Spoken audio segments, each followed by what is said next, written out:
Hi everyone, welcome to Sunny Day Discussions. I am Sunny Day.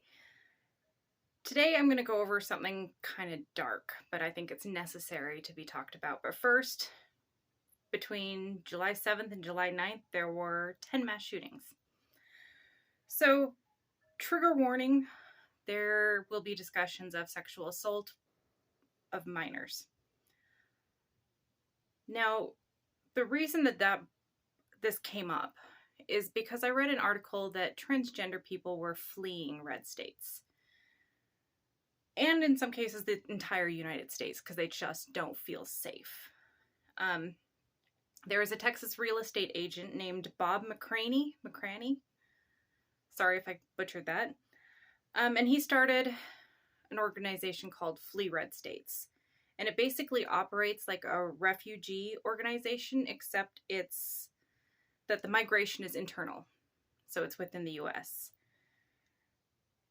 And he started this because he saw all the hatred and vitriol against his friends that were part of the LGBTQ plus community. In fact, he went to a pride event and was met with intimidation. People were dressed in black with their faces covered, AK-47 type guns strapped to their backs, and they were taking pictures of all the people who were at the event. Now that sounds to me like there was some sort of log that they were creating about LGBTQ plus people or associated with. So that would of course be intimidating and horrifying because they'll track you down, they can track you down and dox you. So that's why he started that.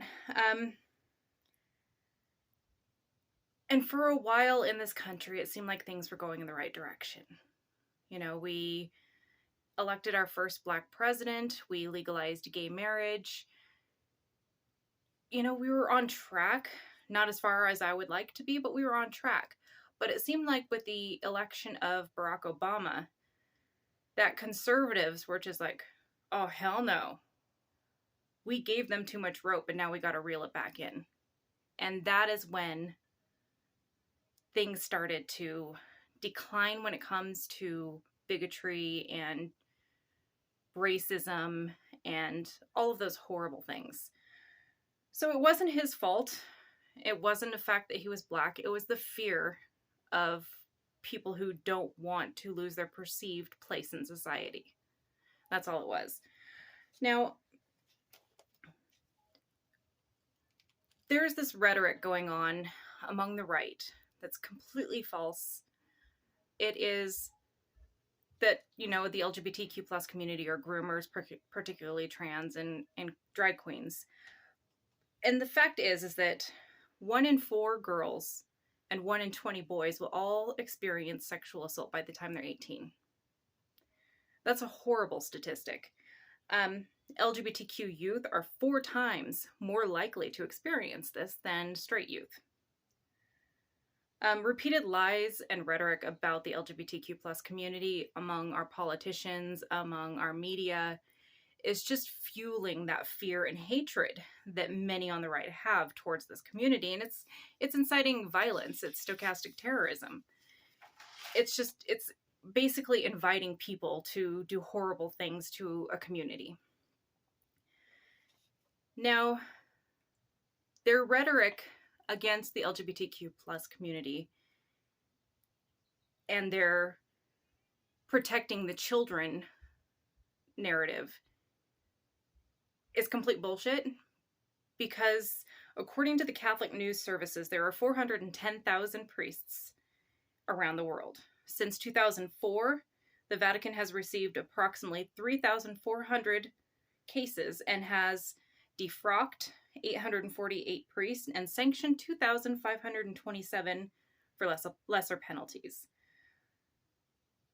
Only 1% of all of those accusations against priests were proven false. Now, Southern Baptists, more than 200 ministers and deacons have been found guilty of sex abuse. Approximately 380 church leaders were accused by more than 700 victims. Overall, 7,000 claims of sexual abuse by church staff, congregation members, or the clergy over 300 alleged child sex abuse cases in Protestant Christian congregations, the most of those taking place on church grounds. Now, in the average congregation of approximately 400, there are on average 32 people/kids who experience clergy sexual misconduct. Now, child sex abuse in Protestant Christian congregations between 1984 and 2014, the majority of identified offenders were male, 98.8%. 80.1% of offenders were employed in an official capacity at the church, 19.9% were volunteers, 34.9% were pastors, and 31.4% were youth ministers. So we already know that there's a huge problem within the Christian community. But there's also a huge problem within juvenile detention facilities. Now, there are 1,762 confirmed incidents of being sexually harassed, abused, or assaulted in juvenile facilities from 2013 to 2018. That's only 5 years. 5 years. 657 victims and 511 perpetrators in staff on youth sexual victimization. Now, there's a myth that all men who choose to molest little boys are gay. That is, according to Dr. A. Nicholas Groth, that is categorically false. The vast majority of those men would not claim to be sexually attracted to adult men. They're attracted to the vulnerability that they see in these youths. They see themselves there and are attracted to that vulnerability. 80% of child molesters are heterosexual, and most are married with their own children. So studies show that less than 1% of the LGBTQ plus community are pedophiles. So by those statistics, you're far more likely to be sexually assaulted when you're at church than when you are, say, at a drag show or around anyone in the LGBTQ plus community. So this rhetoric about them being groomers is complete fabrication, and it's being used to justify their hatred and bigotry. And while they're doing this, while they're focusing all this attention on the LGBTQ plus community, they're distracting from the actual perpetrators of pedophilia. So that says to me, that they really don't give a damn about the children. Well, maybe they do to a certain extent, and they obviously most people would care about a child being abused. But their rhetoric is not specifically because they're worried about the children in the LGBTQ plus community.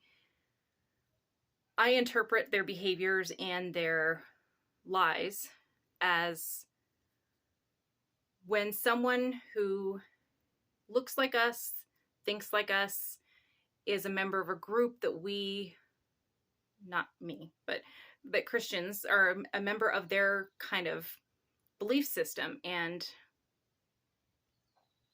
that kind of a thing, that it's okay. They put their blinders on and are like, it doesn't really happen there because, why would someone who's supposed to be representation of God do something so horrific? But they're wildly okay with demonizing a completely innocent community and turning their potential for violence against them. And if they really cared about children, they would not be demonizing this community. They would be uplifting and supporting. Because there's a lot of people, Christians that I have spoken to, that think that the high suicide rates among trans kids and LGBTQ youth and adults are because they feel ashamed of who they are, because it's wrong to be who they are. But again, that's bullshit. if an LGBTQ youth grows up in a community where they're accepted and loved for who they are and supported, the chance of suicide goes down. It's because of the rhetoric on the right demonizing them that they start to question themselves and hate themselves. Because what kind of group of people would be subjected to such vitriol and violence and having legislation written and pass that are opposed to who they are? Imagine the psychic damage, the mental damage that that does to a child, to know that because they feel a certain way, that they're not okay, that they're wrong, that they're sinners and heathens, and that they don't deserve to be treated like a human. So if you are among those pious Christian people who are totally okay with demonizing an entire community, you're some of the worst kind of people in the world. You are not in the eyes of God. You are not representing Jesus and his teachings. You are just using religion as an excuse to hate. You're justifying it in your own mind that because it says in the Bible that men should not lay with men, that makes it okay to want all of these people in this community dead or gone or to go back into the closet. Because a lot of the times when I hear people who are anti or homophobic, anti-LGBTQ plus, they are self-proclaiming that they're not homophobic, but they just don't want it shoved in their faces. And that to me says that they know the way that they feel against that community is wrong. And so they're in denial about the fact that they are homophobic. And they're in denial about the fact that it's being shoved in their faces. People just existing is not being shoved in your face. What's being shoved in your face is missionaries knocking on your doors, billboards saying Christian psalms. That's being shoved in your face. But simply existing and celebrating who you are is not being shoved in your face. So get over yourselves, get over your hatred, and look within and find out that the reason why you hate these people with such venom, because maybe it's something within you and not within this community. So that's the end of this dark video. Vote. No matter how big, small, inconsequential your vote matters. We've got to get these bigots out of office. Read, because that's the biggest tool that the left has to fight against the right, is knowledge. And like, share, and subscribe. See you next time.